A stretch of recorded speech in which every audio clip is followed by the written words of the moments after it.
우리는 어릴 적부터 동화를 통해 이야기를 접합니다.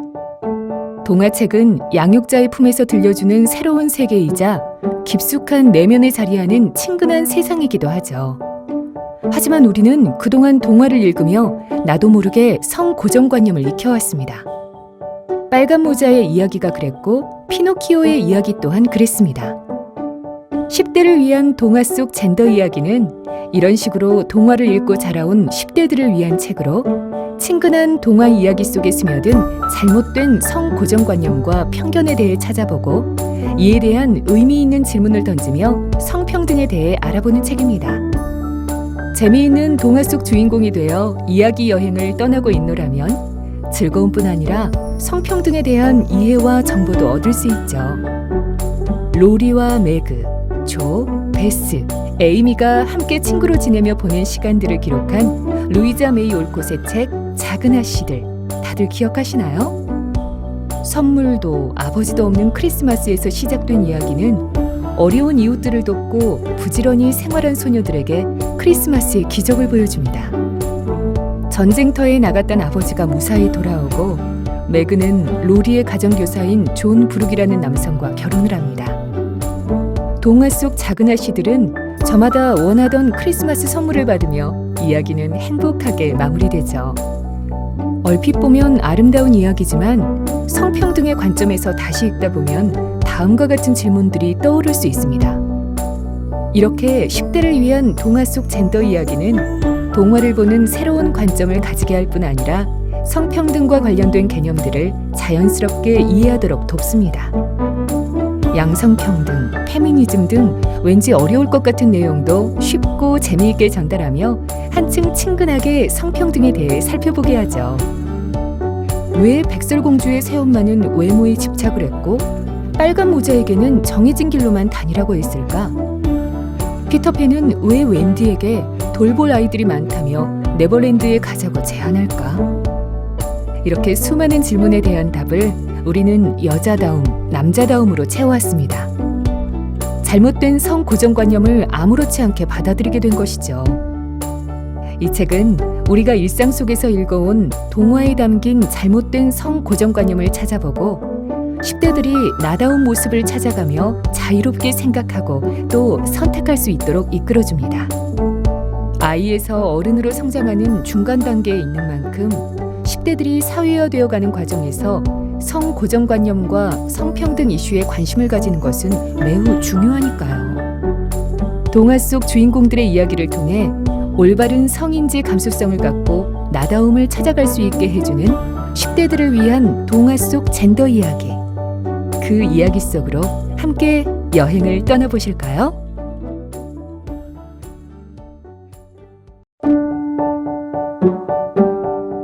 인간이 사물을 판단할 때 관점이 얼마나 중요한지 생각해 본 적 있나요?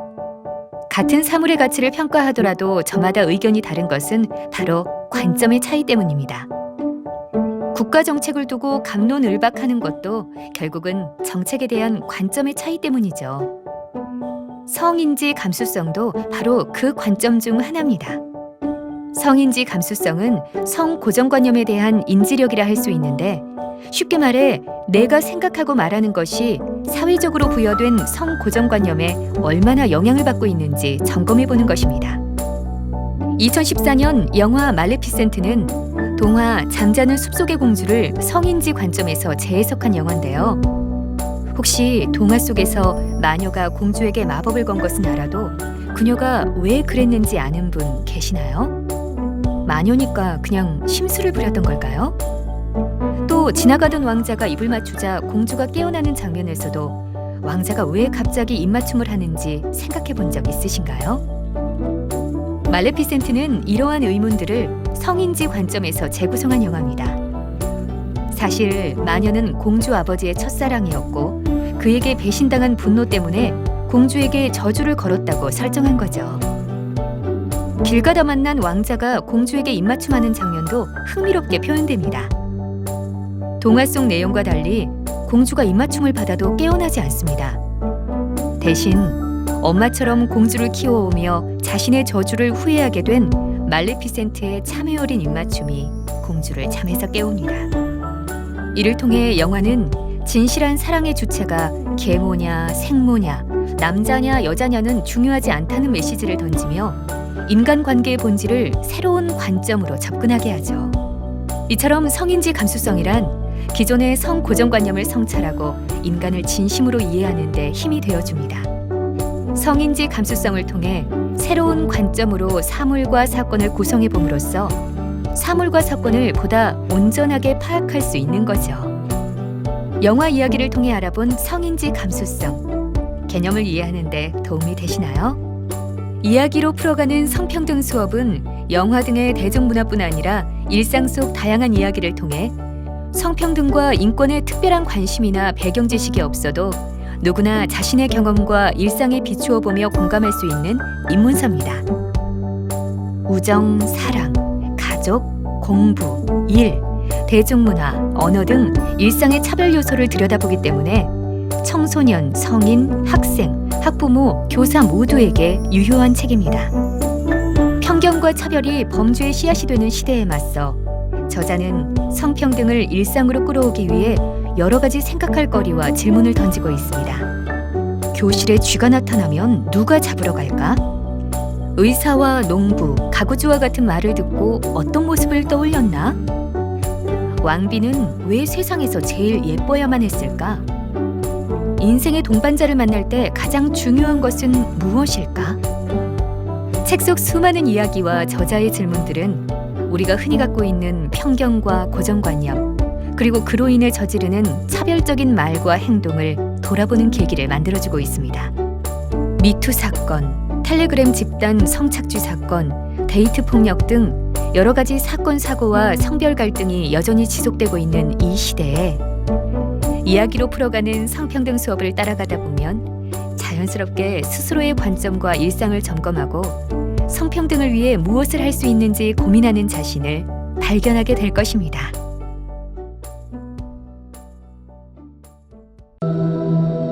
일제의 나라를 빼앗겼던 시절, 독립을 위해 목숨까지 바쳤던 분들이 계셨습니다.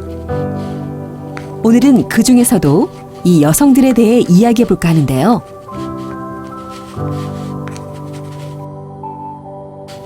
일제강점기에는 교과서에 알려진 위인 외에도 많은 독립운동가들이 활약했습니다.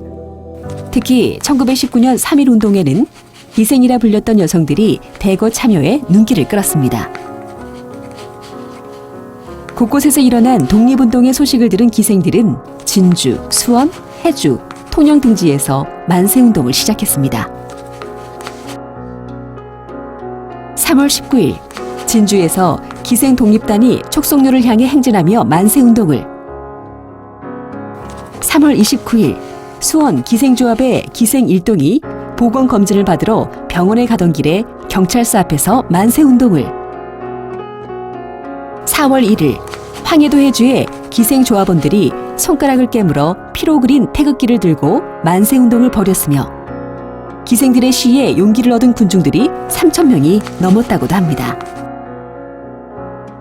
4월 2일 통영에서는 기생들이 금비녀와 금바지 등을 팔아 구입한 소복을 입은 채 만세운동을 벌이기도 했습니다. 기생들의 독립운동은 하나의 예에 불과합니다. 당시 여성들의 독립운동은 각계각층으로 퍼졌는데요. 1927년에는 여성 독립운동 조직인 근우회가 만들어졌습니다. 근우회는 기자, 학생, 교사, 기생, 간호사, 의사 등 다양한 분야에서 활동하던 여성들로 이루어진 우리나라 최초의 전국적인 여성운동 조직입니다. 근우회의 강령은 당시에 쓰였다고 믿기 어려울 만큼 진보적인 가치를 담고 있었는데요. 한번 볼까요? 첫째, 여성에 대한 사회적 법률적인 일체의 차별을 철폐한다. 둘째, 일체의 봉건적인 인습과 미신을 타파한다. 셋째, 조혼을 폐지하고 결혼의 자유를 확립한다. 넷째, 인신매매 및 공창을 폐지한다. 다섯째, 농민 부인의 경제적 이익을 옹호한다. 여섯째, 부인 노동의 임금 차별을 철폐하고 산전 및 산후 임금을 지불하도록 한다. 일곱째, 부인 및 소년공의 위험 노동 및 야근을 폐지한다. 이들은 독립운동 외에도 여성과 소년, 노동자의 권리에 대해 결의했습니다. 무려 100년 전인 일제강점기에도 다양한 지역과 신분의 여성들이 평등이라는 가치를 위해 힘을 합쳤다는 건데요. 근대에 들어 공적인 영역에서 대의를 위해 처음으로 여성이 목소리를 내어 그 힘을 확인할 수 있었던 계기였습니다. 여성들이 스스로 항일 정신과 더불어 사회적 평등의 가치를 펼칠 수 있게 된 것입니다.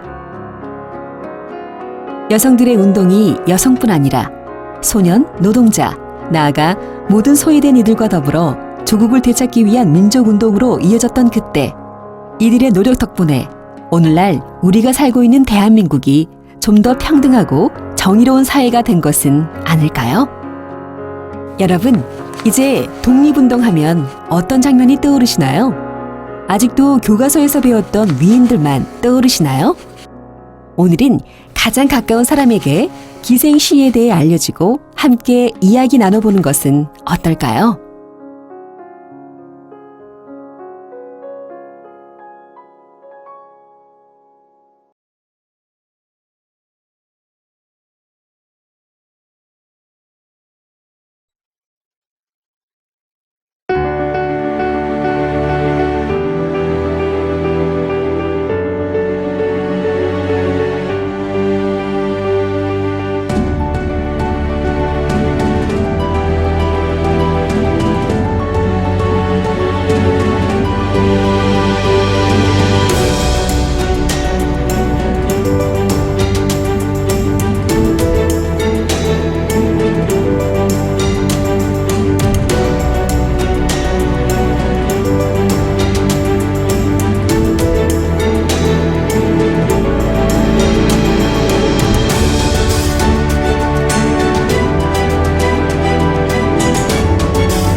(1913년 6월) 이 경마장에는 영국 최고의 축제를 보기 위해 수많은 군중이 모였습니다.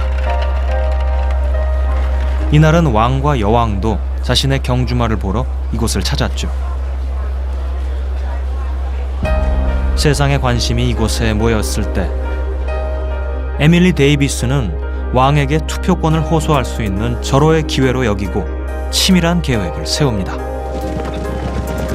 마침내 경주가 시작되고 계획대로 에밀리는 여성에게 투표권을 달라는 말을 외치며 왕의 말에 뛰어들었습니다.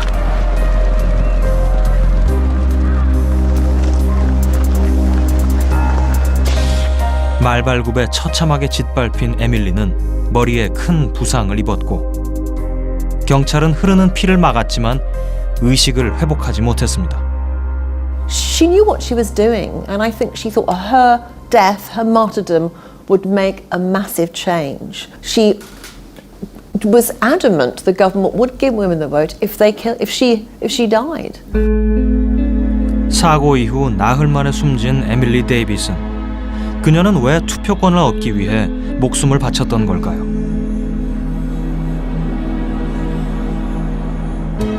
에밀리가 살던 바로 그 시대, 투표권이 없었던 여성들의 비참한 삶은 지금으로서는 상상하기 힘들 정도입니다. In fact, it's shocking to think that a married woman did not actually have a legal existence. Really, the problem for women in the 19th century was that their opportunities in work were very limited. So that many millions of women simply worked as domestic servants. They really became the property of their husbands once they were married. If they came to their husband and they already had some property or money, that went straight to the husband. Women were very much seen as sort of second-class citizens. 여성들은 대개 하녀로 일했고 법적으로 존재하지 않는 것과 마찬가지였습니다. 아이를 돌보고 집안일을 할 뿐 교육을 받거나 직업을 가질 수도 없었죠. It would be a mark of a woman's status and independence, politically and legally, to have a vote. So it seemed obvious that if women had the vote, it would be much easier and much quicker to obtain all the reforms that they wanted. Though increasingly they regarded the vote as a kind of key that might unlock the way to all the other reforms. 억압과 불평등을 해결하는 열쇠라고 믿었던 투표권. 여성들이 투표권이 가진 힘을 알게 된 데는 이유가 있습니다. 자신들보다 앞서 의회에 진출한 남성들이 모든 권리를 보장해 나가는 것을 지켜보았기 때문이죠. 그러나 여성들에게 의회의 문은 굳게 닫혀 있었습니다.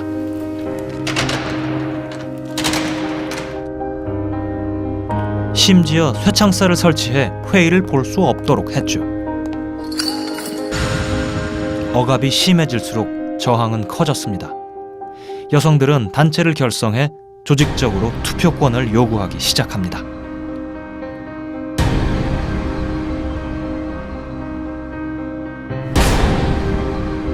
여성들의 분노는 때로 유리를 파손하거나 방화를 하는 과격한 행동으로 표출되기도 했죠. 정부 당국의 골칫거리가 된 여성 참정권 운동가들은 체포돼 감옥에 가는 일도 늘었습니다. 그중 한 사람이 바로 에밀리였죠. They said women shouldn't have the vote because their brains are smaller. They're not as intelligent. They said if women get the vote, they will stop getting married and having babies, and the British race will die out. 투표권을 요구하는 여성들은 정신 이상자로 취급되거나 아이를 돌보지 않고 나온 무책임한 엄마로 내몰립니다. 그들에 대한 탄압은 갈수록 거세졌고 급기야 감옥에서 단식 투쟁을 벌인 이들에게 음식물을 강제로 주입하는 고문까지 행해지죠. That worried the government because obviously they did not want a suffragette to die in prison. So they decided instead to forcibly feed suffragettes, which meant passing tubes, sometimes through the nose, sometimes through the mouth, and liquid food was passed down. That was very dangerous, of course. 9번의 수감과 수십 차례의 고문으로 쇠약해질 대로 쇠약해진 에밀리. 그녀는 자신이 늘 가지고 다니던 상자 안에 글을 새겨넣고 자신의 죽음만이 답이라고 믿게 됩니다. 우리가 만날 때까지 계속해서 싸울 것이다. 신께서 승리를 주실 것이다. 항복은 없다. 그렇게 결연한 각오 끝에 더비 경마장으로 향했던 에밀리. 그녀는 계획대로 왕의 말에 뛰어들었고 말발굽에 짓밟히기 전 투표권을 달라는 에밀리의 목소리가 세상에 울려 퍼졌습니다.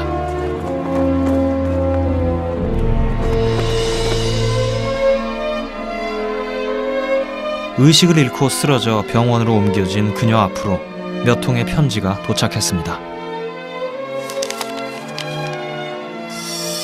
데이비슨 씨에게 병원에 있다는 소식을 듣고 기뻤습니다. 당신이 고통스럽게 죽기를 바랍니다. 이 바보야. 왜 사람들은 당신을 정신병원에 집어넣지 않았을까? 그럼 이만. 또 한 통의 편지는 그녀의 어머니가 보내온 것이었죠. 사랑하는 딸에게 어제 저녁 뉴스를 보고 정말 괴로웠지만 편지를 써야겠다는 느낌이 들었단다. 네가 얼마나 무서운 일을 저질렀는지 아무 말도 나오지 않는다. 내가 건강하게 회복될 때까지 진심으로 기도해야겠다는 생각뿐이란다.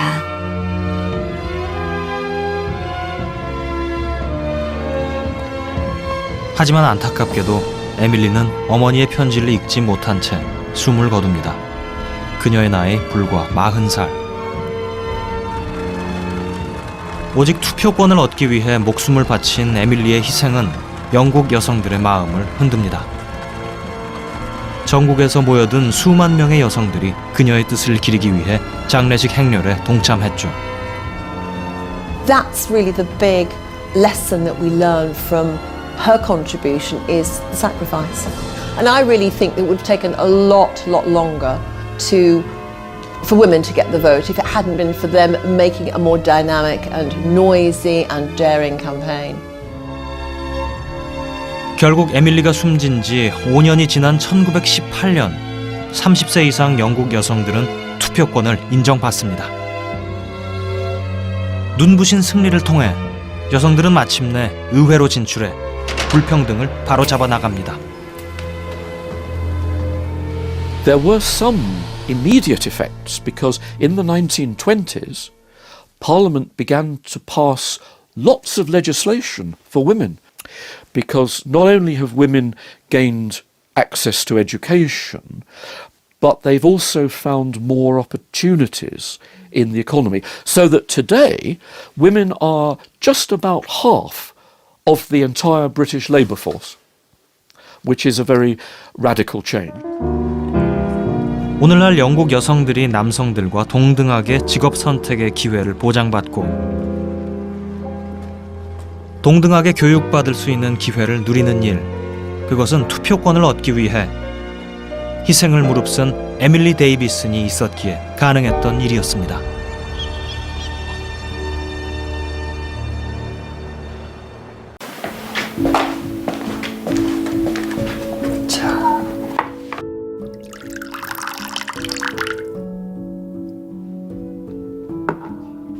마셔. 고맙다. 잘 마실게.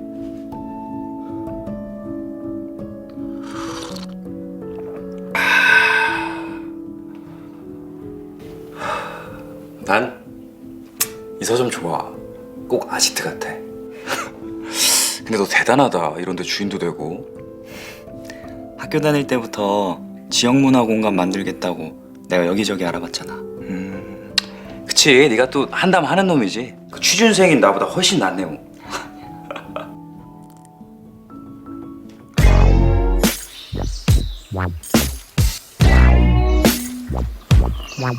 여전하네. 뭐가? 아니야. 뭔데? 아니, 사실 네가 남자치고 좀 그 왜 학교 다닐 때부터 좀 그랬잖아. 아니, 난 또 뭐라고. 니네 남매는 둘 다 참 특이해. 그 네 여동생은 또 여자애들 사이에서 인기 많지 않았냐?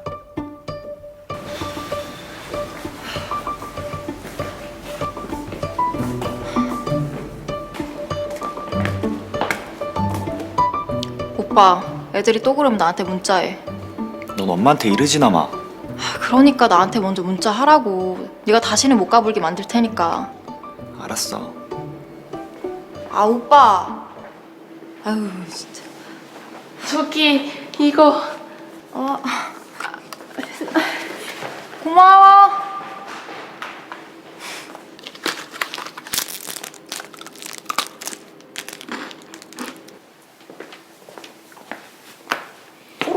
너무 더러워. 더러워 저거.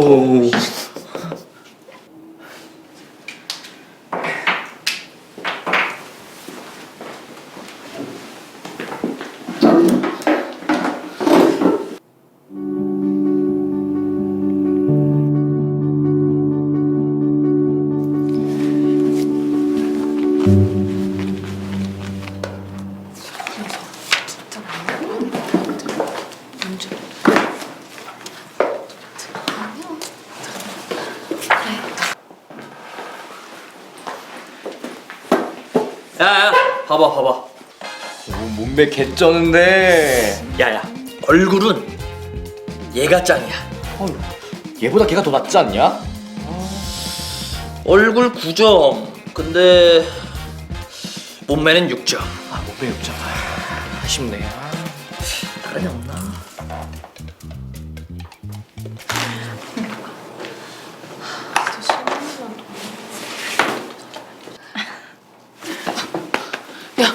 얘 연애한대. 뭐야, 너 연애? 아니, 그렇게 됐어. 사귀어달라고 하도 졸라서.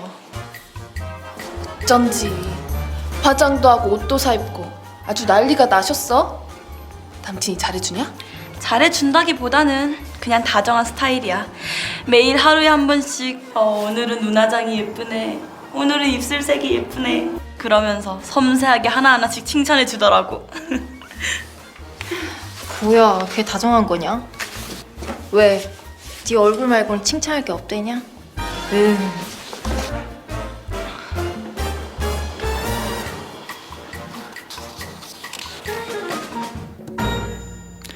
그게 그렇게 이상했나? 야, 솔직히 남자 여자 바뀐 거 같잖아. 남자 여자 뭐가 그렇게 다른데? 다 똑같은 사람이지. 그때도 그렇고 지금도 그렇고 나는 그냥 나일 뿐이야. 그러고 보면 너희 부모님은 엄청 깨어있는 분이신가 봐. 야, 우리 집 같았으면 남자 여자 바뀌었다고 막 난리 나는 거야. 어? 깨어있긴 다른 집이랑 똑같아. 야, 말도 마. 우리 집은 그 가부장적인 것의 그 정점. 뭐야, 니네도?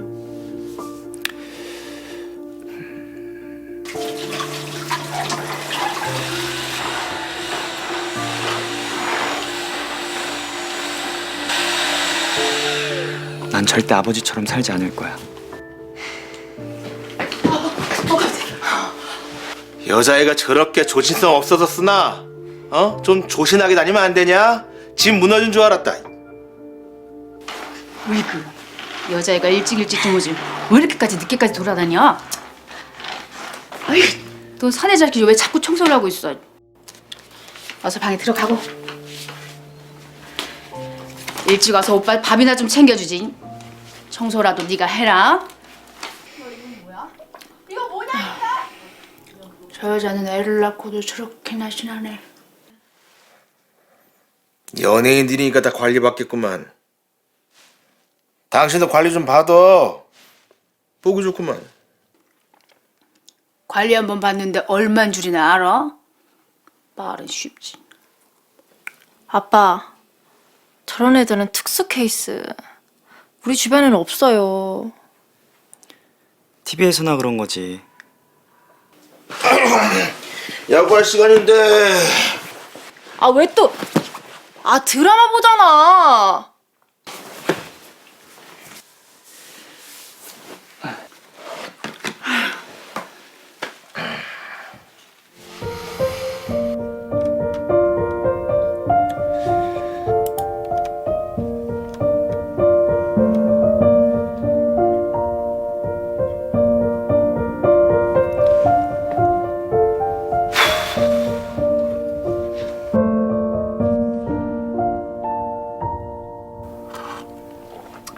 그럼 니네 남매가 유별난 거네 뭐. 각자 생긴 대로 사는 게 그게 그렇게 유별난 건가? 솔직히 남이 원하는 대로 사는 거 진짜 힘들잖아. 안 그래?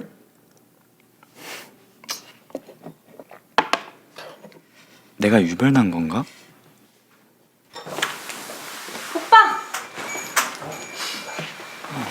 내 애인이야. 인사해. 아,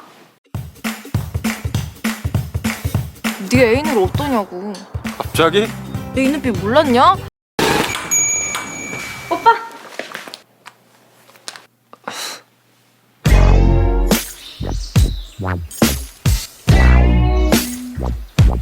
내 애인이야. 인사해.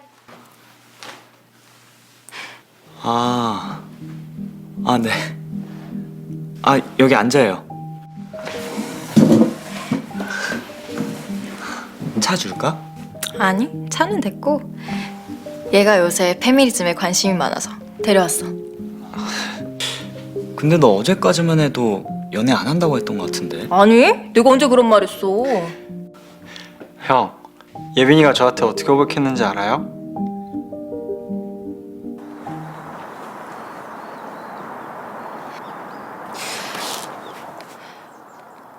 나 물어볼 거 있는데. 뭐? 너도 막 나 손모습 갖고 그러냐? 모습이 아닌데 어떻게 손모습 같아? 근데 손모습 같은 게 뭐야? 그치? 나는 너 안 그럴 줄 알았어. 내 생각이 중요해? 너 하고 싶은 대로 해라. 머슴이든 뭐든. 이 남자다.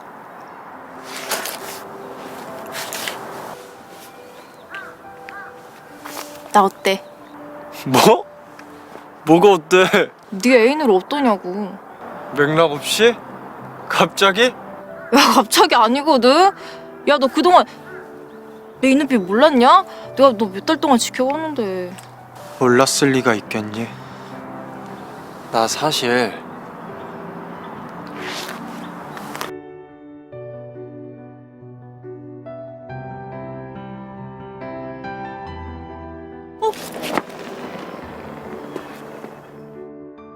뭐지? 이 느낌은? 너 좀 설렜다. 그치? 줘봐. 맥 좀 짚어보게.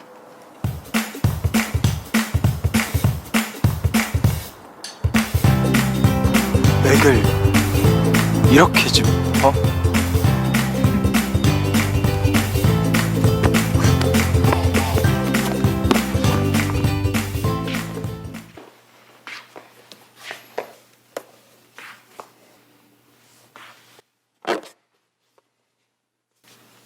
형, 이런 책 읽으면 친구들이 뭐라고 안 해요? 너 여자애들한테 잘 보려고 쓰는 거지. 해? 또 웃기만 해? 너 그럴 때 좀 재수없는 거 알아? 아니 요즘 그 페미 얘기만 나와도 시끌시끌 하던데. 하긴 요새 남자애들이 나만 보면 군대를 가라고 난린대. 팸이면 군대부터 가라고. 참. 아니 군대가 뭐 가고 싶다면 갈 수 있는 데인가? 엄연히 국가가 정해놓은 건데 왜 남자 여자 편을 갈라서 말싸움을 해야 되는 거냐고. 어? 안 그래? 그건 그렇지. 솔직히 나도 이제 군대 가야 되는데 솔직히 좀 싫어. 괜히 피해의식 생기는 거 같고. 나도 이 여자들 군대 가야 된다고 생각했어. 근데 다시 생각해보니까 그런 시설 만드는데 한참 걸리겠더라고. 그럴 바에 차라리 그 돈으로 뭐 남자도 여자도 다 선택해서 갈 수 있도록 하는 편이 훨씬 효율적이라는 거야. 어때? 이런 분위기를 만들어낸 건 여자 남자가 아니라 갈등을 조장하는 미디어야. 그리고 무엇보다 군대를 만들어낸 전쟁이 문제라는 거지, 본질적으로. 일단 오빠는 본질적으로 재미가 없어. 그냥 노잼. 재미없어?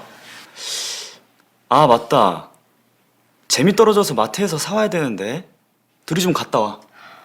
뭐야? 농담이야. 아 진짜 뭐 좀 사올 게 있어서 그래. 내가 카톡 줄게. 둘이 갔다 와.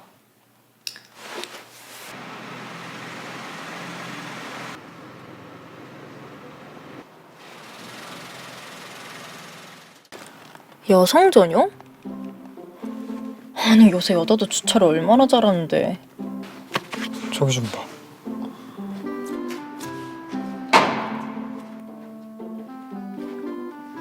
요즘 내가 보는 책에서 이런 얘기 하거든? 여성 전용 공간이 생기게 된 이유 같은 거. 그러다 보니까 여성 전용 공간이 꼭 여성만을 위한 걸까 싶더라. 네 말 듣고 생각해보니까 저번에 가정폭력 당하던 여성이 주차장에서 또 그 가해자한테 사고를 당했었거든? 나는 여성 전용 주차장이 도대체 왜 있는 건가 싶었는데 생각해보면 여성뿐만 아니라 모두의 안전을 위해서도 있어야 할 것 같아. 우리 앞으로 이런 얘기 자주 하자.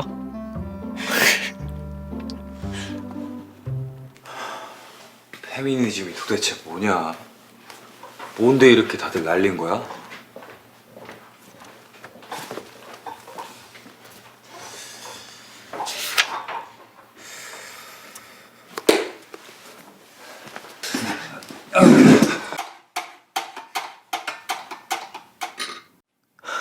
그래, 내가 너 생각해서 공부 한번 해본다. 내가 맨날 여기 와서 커피값도 안 내는데.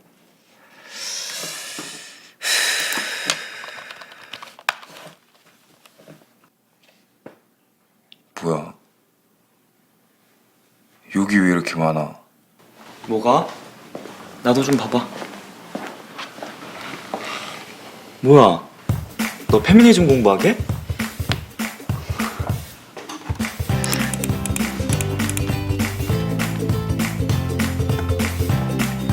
공부할 거면 제대로 해보자. 내가 책도 추천해줄게.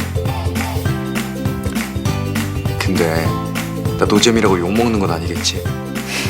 나 같은 남자도 페미니즘을 공부할 수 있을까?